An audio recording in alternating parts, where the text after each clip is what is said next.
Hola, buenos días. Un placer estar aquí reunidos en esta mañana para estudiar la palabra de nuestro Creador. Gracias por la invitación a participar en este proyecto. Y en esta mañana vamos a leer el capítulo 7 del libro de Génesis. El día de ayer nosotros veíamos que a Dios, a nuestro Padre, después de ver la humanidad, aproximadamente 2000 años después de la creación, le pesa en su corazón, así como a todo padre amoroso le duele ver a su hijo en rebeldía, pues así a nuestro Padre amado le dolió la condición en que se encontraban sus hijos, los hijos que él había creado, y entonces llama a Noé para poder formular un rescate para todos los que quisieran obedecer a Dios y quisieran salvarse del diluvio. Y en el capítulo 7 de Génesis vemos que el arca ya está lista, y en esta mañana pues vamos a ir leyendo la historia y vamos a ir haciendo comentarios sobre cada versículo, la vamos a ir aplicando a nuestra vida actual y también al futuro, ya que todas estas historias que están en la palabra de Dios se escribieron para nuestra enseñanza, dice el apóstol Pablo, para nosotros que hemos alcanzado el fin de los siglos. El capítulo 7 vemos que Dios se vuelve a comunicar con Noé. Dijo luego Jehová a Noé: entra tú y toda tu casa en el arca, porque a ti he visto justo delante de mí en esta generación. Algo que me llamó mucho la atención en este primer versículo de Génesis 7 es las palabras que Dios le dice a Noé: entra tú y toda tu casa. Y aquí vemos que el hombre es el encargado de preparar el arca. La responsabilidad del hogar de Noé y de cada hogar que ha existido sobre la tierra pesa sobre el hombre, quien es el sacerdote de la casa. Estaba leyendo en el libro de Ezequiel que cuando lleguemos al cielo no nos van a preguntar pues ni por el vecino, ni por los hermanos de la iglesia, ni por los papás, ni por los tíos, los familiares, no, nadie nos va a preguntar por eso. Dice que el juez de toda la tierra se va a acercar con el hombre de la casa y le va a preguntar por su familia, por su esposa y por sus hijos. Y el hombre fiel, según Ezequiel, en este caso Noé, va a contestar: he aquí yo y los hijos que Jehová me dio somos por señal y por presagio en esta generación. Es una gran responsabilidad la que pesa sobre los padres y sobre la esposa, porque es un equipo para poder dar un ejemplo en los hijos. Si la esposa de Noé hubiera dicho: bueno, yo no te voy a ayudar, yo voy a hacer otra cosa, yo me voy a dedicar a mis trabajos, capaz si los hijos de Noé no hubieran todos entrado en el arca. Pero aquí la orden de Dios es que entrara él con todos sus hijos. ¿Por qué? Porque en sus hijos se veía la iniciativa, ellos habían estado ayudando en la construcción del arca. Y la otra frase que me llamó la atención en este versículo es: a ti he visto justo. Qué lindo poder escuchar estas palabras de la boca de nuestro Padre, porque recordemos que en este versículo Dios le está hablando a Noé: a ti he visto justo. La historia de la redención nos dice que una de las cualidades de Noé que provocaba esta frase de parte de Dios es que solo tenía una esposa. Podemos ver que las verdades que Noé conocía las ponía en práctica. Fue fiel en lo poco y cuando se le pidió lo mucho, construir un arca, él pudo obedecer. Las pequeñas verdades, cosas insignificantes del diario vivir que Noé conocía, las había puesto en práctica. Y cuando llega lo grande, él puede ser fiel porque se había acostumbrado a escuchar la voz de Dios y a obedecerla. Y nosotros también necesitamos ejercitarnos en escuchar la palabra de Dios, para que así cuando Él nos hable, nosotros podamos escuchar su voz, escuchar su palabra y podamos obedecer. De todo animal limpio tomarás 7 parejas, macho y su hembra, más de los animales que no son limpios, una pareja, el macho y su hembra. Noé sabía la diferencia de los animales. Ustedes saben por qué. O sea, él sabía qué animales son limpios y qué animales son inmundos. Por algo el Señor le dice que tienen que ser 7 parejas de los limpios y solo una de los animales inmundos. ¿Por qué? ¿Cómo sabía esa diferencia? Muchas personas dicen que porque Noé consumía carne, entonces tenía que saber cuáles eran los animales limpios y cuáles los inmundos. Pero la realidad es que no. Dios permite el consumo de carne hasta después del diluvio, mucho tiempo después de esto. Él conocía la diferencia de los animales porque el plan de redención había sido revelado. Dios lo había revelado a través de Cristo y de los ángeles, y se le había enseñado a Noé los sacrificios, los holocaustos, y todos los hijos de Dios sabían que los animales limpios, tanto los aéreos como los terrestres, eran los que representaban a Cristo, porque Cristo era un sacrificio limpio, puro, perfecto. Todos los sacrificios de todos los animales limpios representaban al único sacrificio perfecto, el de nuestro Señor Jesús. Por eso Noé sabía la diferencia de los animales. También de las aves de los cielos, 7 parejas, macho y hembra, para conservar viva la especie sobre la faz de la tierra. Porque pasados aún 7 días, yo haré llover sobre la tierra 40 días y 40 noches, y raeré de sobre la faz de la tierra a todo ser viviente que hice. Dios le da un tiempo exacto a Noé, días exactos de cómo va a desenlazarse la historia futura, pero esto no se lo dijo 120 años antes. Esto se lo dijo horas antes de que ocurran los eventos, porque más adelantito vamos a ver que ese mismo día que Dios le habla a Noé, entran en el arca. Hay personas actualmente preocupadas por saber fechas, por saber en qué día, en qué momento es que va a pasar esto, va a pasar aquello. Y no está mal, pero tener la certeza y la seguridad de que Dios nos las va a revelar en el momento indicado. No es si hubiera podido desgastar esos 120 años pensando cuándo va a ser, cómo va a pasar, cuántos días irá a llover. Y sin embargo, Dios, horas antes de que suceda, le menciona exactamente los tiempos. Y en Isaías, el capítulo 30, hay una promesa muy linda para todos los hijos de Dios. Dice que nosotros vamos a oír una voz a nuestras espaldas que nos va a decir: este es el camino, anda por él, no te desvíes ni a derecha ni a izquierda. Del mismo modo como Dios hablaba personalmente con Noé y le revelaba el futuro, Dios quiere hablar con nosotros personalmente. Y sabemos que toda la comunicación después de la entrada del pecado en esta tierra de Dios con el hombre ha sido a través de Cristo y de los ángeles. Ahí es donde, una vez que entró el pecado, se puso en acción la tercera persona de la divinidad, que es Cristo, intercediendo, el terciario, intercediendo entre Dios y el hombre, el único intercesor. Ese terciario, ese tercero,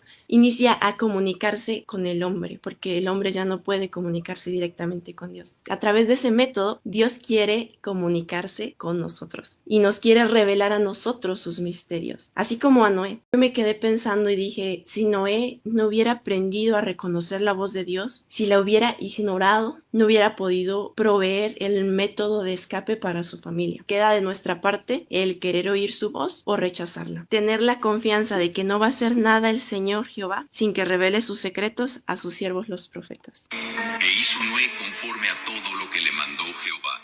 Qué lindo que Dios pueda decir eso de nosotros. E hizo Roxana conforme a todo lo que le mandó Jehová. Y así poner cada uno nuestro nombre y tomar esas promesas de que Dios quiere decir eso mismo que dijo de Noé, de nosotros. ¿Qué hubiera pasado si Noé hubiera dicho: ay Señor, mejor que otro la construya el arca? Y ya cuando él la tenga lista, pues yo me meto, ¿no? Porque todos los antediluvianos tuvieron esa oportunidad. Sin construir el arca, se podían meter en el arca. O que Noé hubiera dicho: voy a tener que construir ese barco en tierra seca. Se van a burlar de mí, jamás ha llovido, ¿cómo voy a decir todo eso? Está fuera de lógica, nadie más predica esto. Voy a tener que vender todo lo que tengo para poder construir esta arca. O qué hubiera pasado si Noé hubiera empezado a construir el arca, pero se hubiera cansado. A los 100 años hubiera dicho: no, yo ya hice mucho, yo creo que ya es suficiente. Y sin embargo, Noé hizo todo conforme a lo que Jehová le había mandado. Y este es una aliciente para nosotros de no cansarnos de hacer el bien, porque a su tiempo segaremos si no desmayamos. Noé segó, cosechó, el que toda su familia se salvase.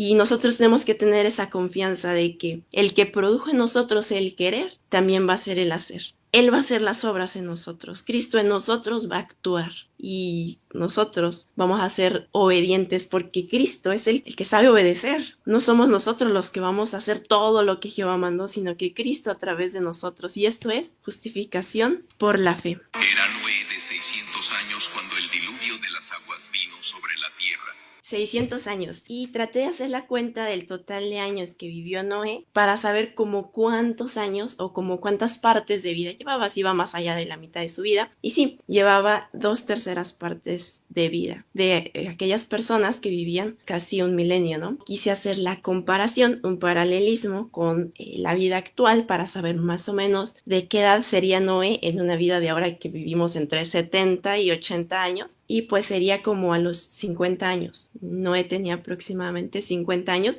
Digo, si lo ponemos a la vida actual, ¿no? Que es ya muy breve. Iba más allá de la mitad de su vida. Y muchas personas dicen: no, pues yo ya estoy grande, yo ya tengo 50 años, tengo 60 años. Ya el Señor, ¿para qué me puede usar? Pero aquí vemos que lo más importante, los eventos más importantes de la vida de Noé están sucediendo más allá de la mitad de su vida. en la bajada, digámoslo, ya no en la subida de su vida. Y ese año, en el año 600 de la vida de Noé, pasó otro evento importante. Y ese fue la muerte de Matusalem. El nombre de Matusalem, como ya vimos, significa cuando muera, pasará. Actualmente los nombres pues nos los ponen porque suenan bonito, porque alguien más que apreciaban mucho se llama así, o porque pues yo me llamo así y le puse ese mismo nombre a mi hijo, pero antes no era así, no era porque sonara lindo el nombre, era por las características y las cualidades que tenía esta persona que había nacido. En algunos casos cuando nacía es que le ponían el nombre y en otros conforme iba pasando el tiempo ponían ese nombre al nene. Cuando la persona mencionaba el nombre no pensaban en que, sonó bonito, o quién más se llamará así, ¿no? Sino que pensaban en el significado. Al decir un nombre, la gente inmediatamente se iba al significado que tenía ese nombre. En el caso de Matusalem, su nombre significaba, cuando muera, pasará. El hablar a Matusalem era como algo así, pues vayan, inviten a cuando muera pasará. Cuando su mamá le hablaba le decía, cuando muera pasará, ven, ayúdame. Cuando citaban sus palabras decían, cuando muera pasará, dijo que... Y así es como veían los nombres antes. Entonces, cada que alguien llamaba o citaba a Matusalem, era cuando muera pasará. Entonces, cuando se murió, pues dijeron, ya se murió, cuando muera pasará. Y esto era otra comprobación para el mundo de que la predicación de Noé era de parte de Dios, era una profecía que se iba a cumplir. Y por causa de las aguas del diluvio entró Noé al arca, y con él sus hijos, su mujer y las mujeres de sus hijos. Cuando leí este versículo, me pregunté, ¿dónde estaba la suegra de Noé? ¿Dónde estaban los hermanos de la esposa de Noé? ¿Dónde estaban los hermanos y las hermanas de las esposas de los hijos de Noé? La predicación de Noé por 120 años solo convenció a su familia, no a nadie más. 120 años predicando y nadie más entró en el arca. Sabemos que algunos murieron en el proceso de la construcción del arca, como vemos aquí en Matusalem, pero muchísima gente, familiares de Noé, estaban vivos cuando vino el diluvio y no entraron en el arca.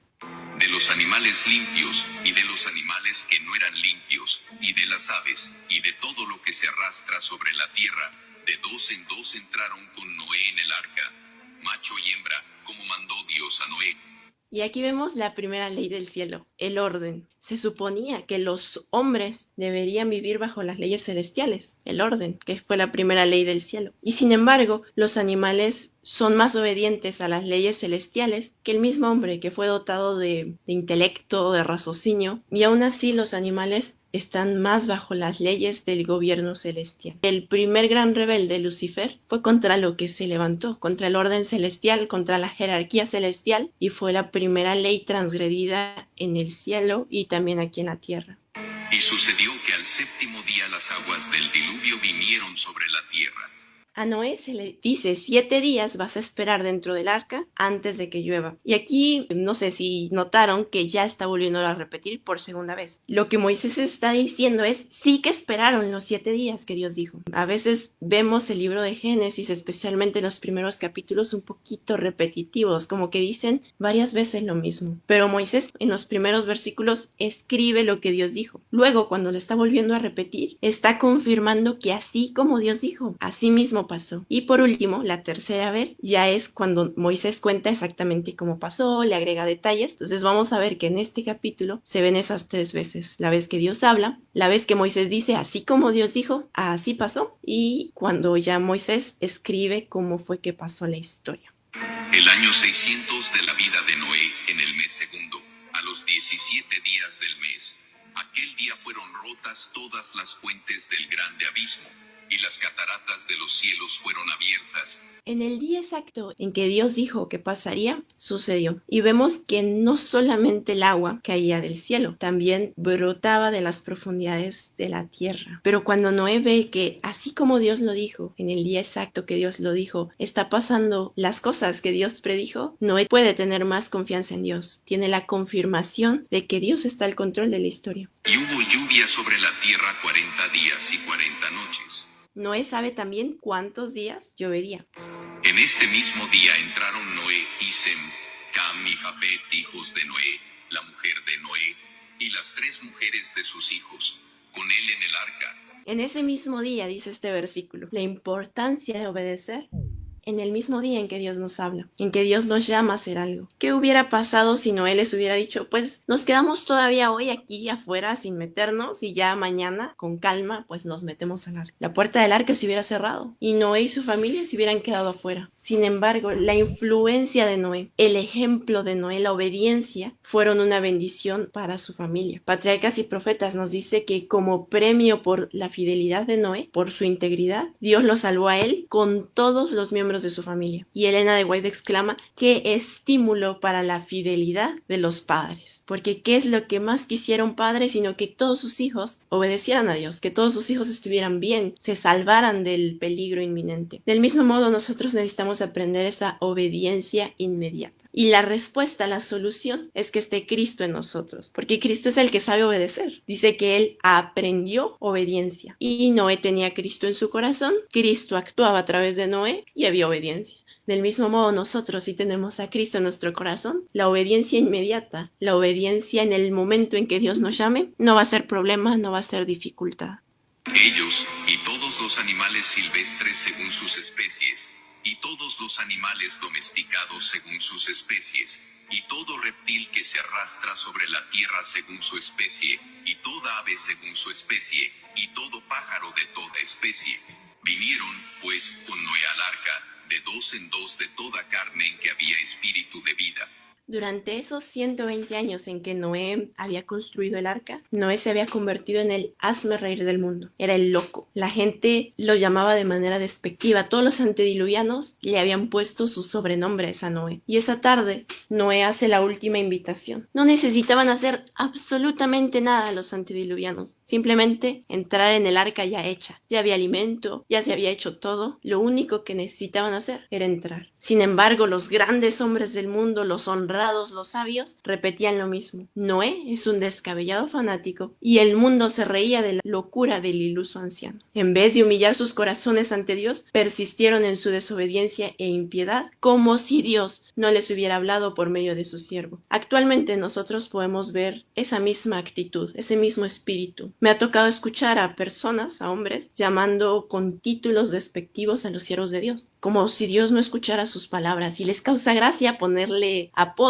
a los siervos de Dios que están predicando y se burlan, les hacen nombres ridículos, cuando si no estamos de acuerdo con una persona, no necesitamos herir a la persona, no necesitamos burlarnos de la persona, porque capaz Dios está hablando a través de esa persona y al burlarnos del mensajero podemos estarnos burlando de Dios mismo. Patriarcas y Profetas nos dice que no todos los hombres de aquella generación eran idólatras en el sentido estricto de la palabra. Muchos de esos antediluvianos profesaban ser adoradores de Dios. Eran religiosos, creían en Dios, pero tristemente creían en otro Dios. Porque si hubiesen creído en el único Dios verdadero, en el Padre, hubiesen detectado la palabra de Dios en los labios de Noé. Algunos de entre los reunidos alrededor del arca estaban profundamente convencidos y hubieran atendido a la amonestación de Noé, pero eran tantos los que se mofaban y los ridiculizaban que terminaron por participar del mismo espíritu de burla. Resistieron a las invitaciones de misericordia y pronto se hallaron entre los más atrevidos e insolentes burladores, ya que nadie es tan desenfrenado ni se hunde tanto en el pecado como los que una vez conocieron la luz, pero resistieron al espíritu que convence de pecado. Era tan fácil como entrar, pero el qué dirán, el qué pasará si me ven que entro en el arca con Noé, ¿qué van a decir los dirigentes de la iglesia? Y actualmente muchos por el qué dirán resisten el espíritu de Dios que los está llamando. Por las consecuencias de obedecer a Dios, resisten el llamado. Y finalmente terminan siendo los más atrevidos, los más insolentes, los más burladores. De repente, en esa gran reunión de antediluvianos, reinó el silencio. Las burlas murieron en sus labios. Animales de toda especie, dirigidos por santos ángeles, desde los más feroces hasta los más mansos, se veían venir de las montañas y los bosques. Y se veían, los hombres veían, cómo se dirigían tranquilamente hacia el arca. Se oyó un ruido como de un fuerte viento, y aquí que los pájaros venían en todas direcciones, en tal cantidad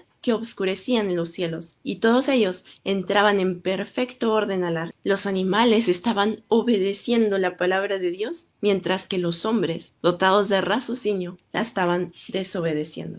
El mundo antediluviano miraba maravillado, algunos hasta con temor, porque imagínense ese milagrísimo ver a millones de animales de todas las especies venir caminando al arca y que no mataban a nadie, no despedazaban a nadie, en orden, tranquilitos, y que de todos los limpios venían 7 parejas y de los animales inmundos solo una pareja. Era para que todos los antediluvianos hubieran visto la mano de Dios en este evento. Pero hubo un problema. Patriarcas y Profetas dice que llamaron a los filósofos y a los sabios para que les explicasen aquel singular suceso. En lugar de escuchar ellos directamente la voz de Dios y sacar sus propias conclusiones, quisieron ir a preguntar a otros qué era lo que tenían que hacer. Patriarcas y Profetas menciona 4 maneras en que convencieron a los antediluvianos de que el mensaje de Noé era un error.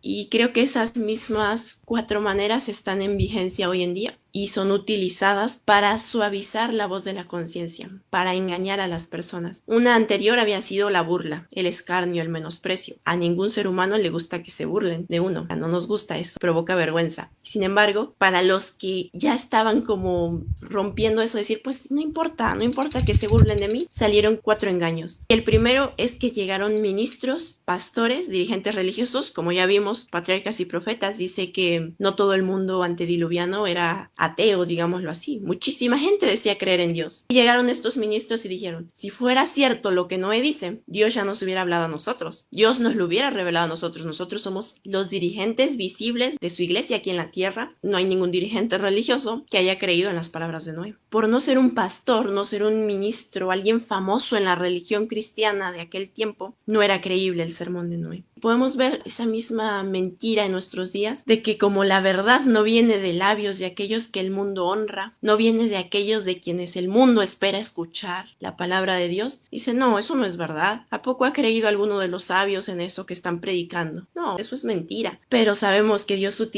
usa siervos débiles, necios, humildes, lo vil, lo despreciable, dijo el apóstol Pablo, para avergonzar, para humillar a lo sabio y a lo rico del mundo. Podemos tener la certeza de que nunca la mayoría tuvo la razón. Y muy rara vez Dios utilizó hombres sabios y poderosos del mundo, siempre a lo humilde, a lo necio, a lo despreciable. Con este artilugio de los ministros y de los pastores, de los dirigentes religiosos, todas las personas, o la mayoría de las personas religiosas dijeron, no, pues sí, es obvio, nadie sigue a Noé, Noé no es un dirigente religioso, no es pastor, pues sí, Dios no se hubiera comunicado con él, esos son inventos de Noé. El segundo artilugio, Dios no mata. Patriarcas y Profetas nos dice que muchos dirigentes religiosos de aquel entonces terminaron por declarar que la ley divina ya no estaba en vigor, que era contrario al carácter de Dios castigar la transgresión, y negaron que sus juicios se harían sentir en la tierra. Las amenazas de Dios, dijeron, tienen por fin intimidarnos y jamás se realizarán. No debéis alarmaros. Nunca se producirá la destrucción de la tierra, porque el Dios que la hizo no castigará a los seres que él creó. Podéis estar tranquilos, no temáis. Actualmente esa mentira está muy de moda y comienzan levemente con eso. Comienza siendo, bueno, Dios no va a destruir a los impíos, no va a destruir a Satanás, ellos se van a destruir solitos, contradiciendo pasajes bien claros de la Biblia. Y terminan con eso, Dios no mata, Dios no va a destruir ni a Satanás, todos se van a terminar arrepintiendo al final porque está contra el carácter de Dios el matar a sus criaturas. Pero la Biblia dice claramente que Cristo tiene en su mano la llave de la muerte y la llave de la vida. Dice, yo soy el que doy la vida, yo soy el que quito la vida. Y en Isaías hay un capítulo donde Jesús viene de Bosra con los vestidos empapados en sangre y le preguntan, ¿de dónde vienes? Y dice, vengo de la batalla, vengo de hacer justicia por mis hijos y mis vestidos se han empapado de la sangre de mis enemigos. Cristo va a hacer justicia por sus hijos. Pero con este artilugio de que Dios no mata, muchísimas personas quedaron engañadas de los antediluvianos. Y el tercer engaño está muy relacionado con esta. Dios está sujeto a sus propias leyes.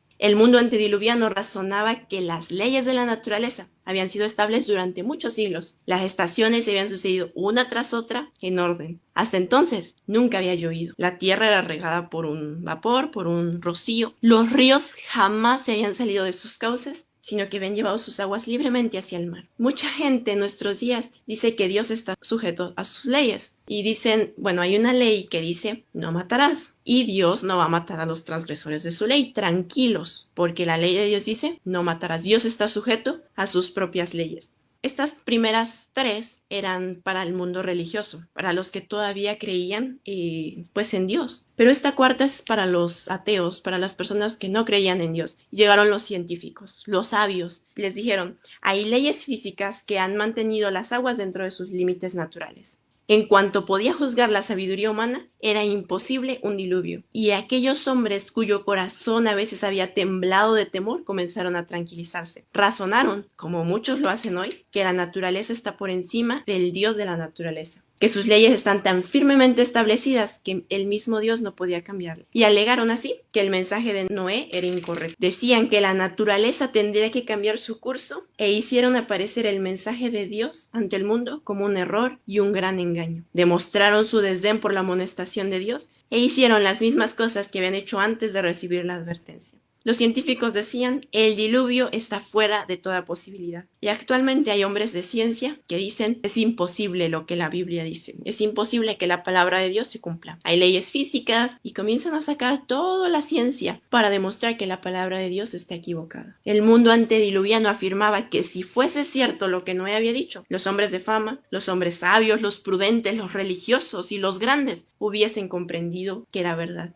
Y la historia se está repitiendo. Esta misma historia se repitió en los tiempos de Cristo. La pregunta retórica de los sacerdotes, los dirigentes del pueblo en el tiempo de Cristo era, ¿ha creído acaso en él algún dirigente religioso, algún rabino? Solo el pueblo ignorante y del vulgo lo sigue. Y hoy, al predicar la verdad, esa misma excusa se utiliza. Ven, los que están predicando no estudiaron en las escuelas de teología. Esos hermanos no saben, son ignorantes, no estudian la Biblia. Porque si la estudiaran, si estudiaran la ciencia, sabrían que Dios... Y comienzan a decir y a engañar a las personas. Y porque le creyeron los antediluvianos más a las religiones y actualmente más a los científicos, a los famosos y a los poderosos, a los intérpretes de la Biblia, podemos estar siendo tan engañados, así de cruel como los antediluvianos. Y a pesar de ser testigos de este gran milagro, los corazones de los hombres se ven endurecido tanto al rechazar obstinadamente la luz, que aún esta escena milagrosa de la entrada de los animales en orden produjo solamente una impresión pasajera. La raza condenada vio el sol en toda su gloria, la tierra revestida con la belleza del Edén, y ahuyentó sus temores mediante ruidosas diversiones y actos de violencia. Si los hombres, dice Patriarcas y Profetas, de aquella generación hubieran obedecido la ley divina, habrían reconocido la voz de Dios en la amonestación de su siervo. Pero al rechazar la luz, sus mentes se habían vuelto tan ciegas que de veras creyeron que el mensaje de Noé era un engaño. Hubo un momento en que estos antediluvianos reconocieron la voz de Dios en Noé, pero por el que dirán, por escuchar más a dirigentes y a sabios que a la palabra de Dios, cegaron o callaron su conciencia y después terminaron creyendo que era un engaño, a pesar de haber comprobado que era la palabra de Dios. En el tiempo de Jesús, el pueblo judío sabía que era el Hijo de Dios. En un momento todos supieron que Jesús era el Hijo de Dios, engendrado desde los días de la eternidad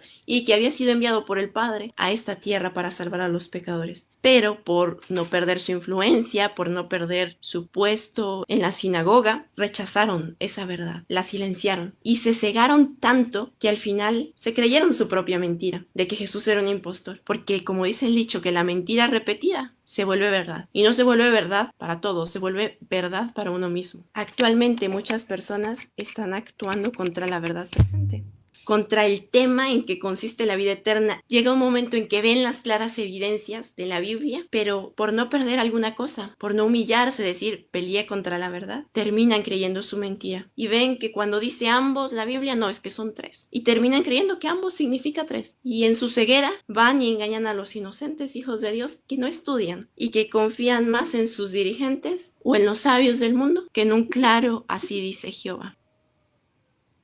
Dice el versículo 16, y los que vinieron, macho y hembra de toda carne, vinieron como había mandado Dios. Y Jehová cerró la puerta. Un ángel descendió del cielo a la vista de estos burladores y cerró la puerta. Vieron al ángel que se cernió sobre la entrada del arca y la maciza puerta que no podía ser cerrada por los que ya estaban dentro fue puesta lentamente en su sitio. Pero es ya ni esto, el ver a un ángel les causó la más leve impresión, porque como dice el dicho, no hay mayor ciego que el que no quiere ver. Por más pruebas que se les dieran a estos antediluvianos, por más milagros que vieran, no entendieron. Y así como los antediluvianos que no entendieron hasta que se los llevó el diluvio, nosotros tenemos ese riesgo de que cerremos nuestros oídos a la verdad y por más pruebas, por más milagros que ocurran, no entendamos hasta que sea demasiado tarde. Por la fe, Noé condenó al mundo antediluviano. Si nadie se hubiera salvado, la voz de Satanás se hubiera hecho realidad de que la ley de Dios era imposible de cumplirse. Pero por su fe, por tener a Cristo en su corazón, Noé condenó al mundo antediluviano. Y nosotros tenemos esa oportunidad, esa opción de con nuestros actos condenar a los rebeldes. Y no es porque nosotros queramos, sino porque está Cristo en nosotros. Y al Él actuar en nosotros, nuestra fe va a condenar a esta generación. Fuera del arca, durante esos 7 días en que Noé está dentro del arca y no llueve, continuó la fiesta, continuó la algarabía. En este versículo yo me recordé de cuando Jesús estaba en la tierra y dijo, como en los días de Noé, así será la venida del Hijo del Hombre. Un dato interesante que me gustaría mencionar es que antes del diluvio los hijos de Dios no tenían permiso de consumir carne y sin embargo los rebeldes sí que la consumían en abierta rebelión contra Dios. Y así como en los días de Noé va a ser en el tiempo final, los hijos de Dios van a llevar una dieta basada en plantas, pero el mundo rebelde pues va a estar consumiendo productos de origen animal porque en ese momento, así como en los días de Noé, no van a estar permitidos ciertos alimentos.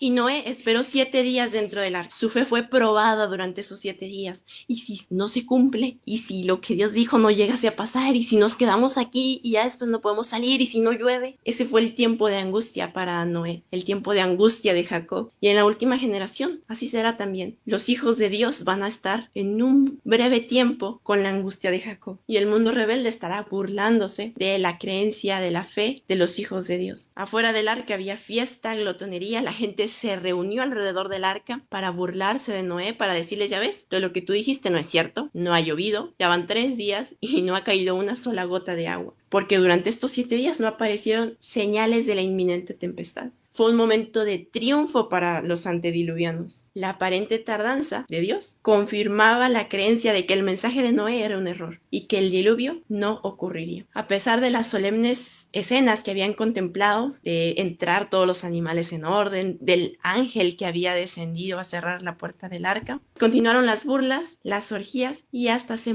mofaban de estas manifestaciones del poder de Dios. Se reunieron en multitudes alrededor del arca para ridiculizar a sus ocupantes con una audacia violenta que no se habían atrevido a manifestar antes. Y dice el versículo 17, y fue el diluvio 40 días sobre la tierra, y las aguas crecieron y alzaron el arca, y se elevó sobre la tierra. Al 8º día, densos nubarrones cubrieron el cielo y la lluvia comenzó a caer. Todos los antediluvianos que estaban fuera del arca se preguntaban secretamente. Y ojo, secretamente, o sea, no lo hacían público. En su mente se preguntaban, ¿será posible que Noé tuviera razón y que el mundo sí se halle condenado a la destrucción? Y ahí es cuando inició el pavor, cuando iniciaron a ver que sí que caía mucha agua. La gente corrió al arca y comenzaron a tocar. ¡Noé, ábrenos! Algunos lloraban para que se les abriera. Sin embargo, Noé no podía abrir el arca. Solamente la podía abrir aquel que la había cerrado. Estos hombres se arrepentían de las consecuencias de sus actos, no en sí de sus pecados.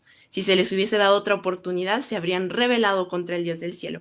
Así también, cuando los juicios de Dios caigan sobre esta tierra antes del diluvio de fuego, los impíos sabrán exactamente en qué consiste su pecado, en haber menospreciado la ley de Dios. Sin embargo, su arrepentimiento no será más genuino que el de los pecadores del mundo antiguo. Algunos en su desesperación, al ver que Noé no les abría la puerta, trataron de romper el arca para entrar en ella, pero su firme estructura soportó todos estos intentos. Otros se subieron al arca por fuera y se asieron a la parte exterior del arca, hasta que fueron arrancados de ella por las embravecidas aguas o por los choques con las rocas y los árboles. Algunos amarraron a sus hijos y a ellos mismos a animales fuertes, porque dijeron, estos animales van a huir del agua hasta lo más alto. Y cuando ya estaban allá en lo más alto, toda la gente y los animales querían sentar sus pies en lo alto, porque pensaban que el agua no iba a llegar hasta allá. Como que se peleaban por estar en ese lugar. Lo que no sabían es que el agua iba a llegar hasta allá, ¿no? Dice el versículo 18, y subieron las aguas y crecieron en gran manera sobre la tierra,